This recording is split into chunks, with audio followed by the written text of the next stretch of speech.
sabe essa vinheta que vocês acabaram de assistir, essa em preto e branco, escrito curtas, médias e longas? Pois é, essa vinheta foi feita por um amigo nosso, Daniel Lima, que hoje está trabalhando em São Paulo e que é parceiro do Marcelo Henrique, um artista plástico goiano, e com ele, essa dupla já produziu algumas coisas. Hoje eu trouxe o Marcelo Henrique para conversar conosco sobre a sua atuação na área audiovisual e também das artes plásticas do estado de Goiás. Como vai, Marcelo? Bem-vindo ao estúdio do Curtas, Médias e Longas. Muito obrigado, o prazer é todo meu estar aqui com você. Então, como eu estava comentando contigo anteriormente, eu gosto de começar todo esse bate-papo pela pergunta mais difícil e mais complexa, né? E partindo por aí, eu acho que as coisas vão mais tranquilamente, né? Ok. E a pergunta é a seguinte: quem é você? Bom, eu sou um cidadão pacato, vivo na cidade de Goiânia, onde eu nasci, onde eu trabalho com muito orgulho, né? Eu tenho muito prazer de morar na cidade de Goiânia, e onde toda a minha trajetória aconteceu, e eu tenho um carinho muito especial, foi porque aqui eu vivi minha infância, nasci, enfim, meu umbigo foi bem enterrado aqui mesmo, então eu acho bacana as possibilidades que a cidade oferece. É uma cidade próspera, é uma cidade muito arborizada, as pessoas são incríveis, e eu comecei a trabalhar mesmo quando eu tinha efetivamente nessa área de arte visual, quando eu tinha mais ou menos uns 17 anos. Eu fazia produção em série, fazia tags de camiseta, mas também mais voltada para o design gráfico, né? Onde tudo começou. Eu montava peças publicitárias, séries de camisetas, logos, tags. E isso foi tomando outras dimensões, né? Quando eu tinha mais ou menos uns 18 anos, acho que eu realizei minha primeira exposição. Teve uma curadoria do Carlos Fernando Magalhães e foi onde considero que foi minha estreia, assim, no circuito de museus e galerias, né? Eu apresentei um caderno de desenhos onde eu retratava situações cômicas do dia a dia. Na maioria das vezes eu retratava mulheres, assim, peruas, mesmo como uma postura crítica à sociedade de consumo, enfim.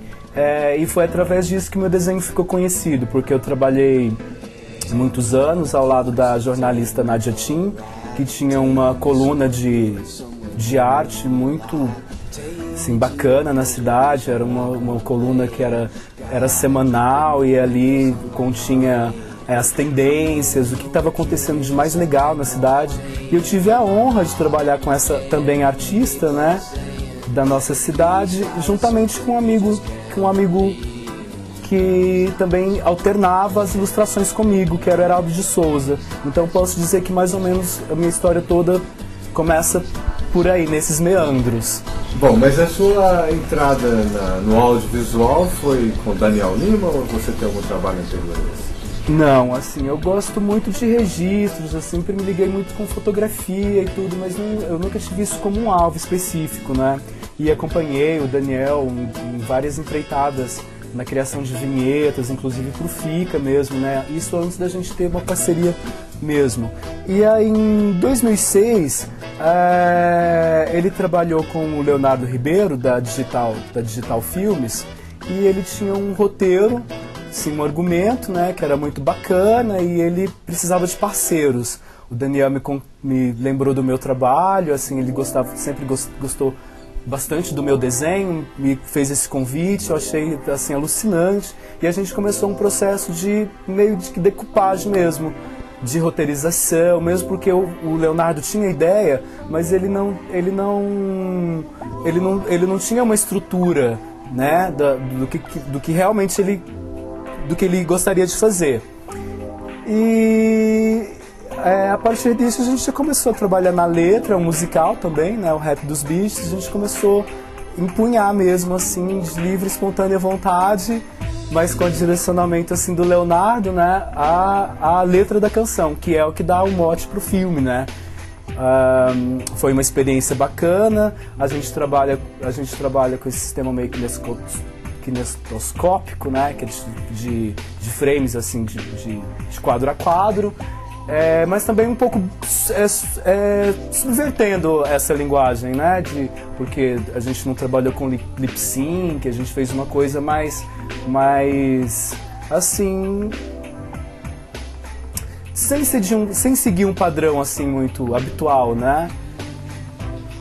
E foi uma experiência legal, a gente produziu especialmente para o FICA, né? Foi uma coisa que a gente fez mesmo nesse tom ecológico. E o filme é uma queixa dos bichos no cerrado, né? Mais ou menos como se eles defendessem seu próprio habitat, seu habitat natural, né? Porque, na verdade, a preocupação do Leonardo era transpor em forma de denúncia a questão da devastação, né? Que promovem as queimadas, enfim. Então, é um grito de alerta, um grito de socorro dos bichos, né? Ele tem uma ironia extremamente, assim... né, assim, meio absurda, porque à medida que eles vão falando, eles vão também desaparecendo, né? Então acho que o tom de denúncia acho que vem bem por aí mesmo, né? É o próprio animal defendendo o seu território. Seria mais ou menos isso, assim. A gente transpôs isso, compôs a letra, os meninos lá da SA Studio foram super legais, musicaram pra gente, entraram em todo o lance, porque tem uma coisa meio infantil, os animais, a gente queria pegar eles um pouco assim, fazê-los mais cativantes, mais carismáticos. Então, quando a gente encontrou com o pessoal da SA Studios, a gente conseguiu concretizar mais ainda.